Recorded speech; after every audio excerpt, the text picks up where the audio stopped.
Vy můžete být bez alkoholu a bez nějakých návykových léků a bez heroinu a bez kokainu, ale těžko dneska budete bez internetu. A pokud má někdo závislost na sociálních sítích, tak mu pomáháme naučit si, jak teda fungovat tak, aby ho to nezabilo.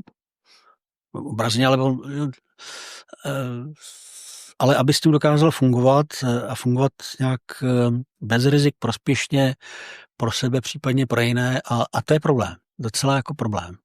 Ta čistá abstinence svým způsobem je mnohem jednodušší u těch látek, než zkoušet nějaké jako varianty trošku a jenom 2krát za týden a tak.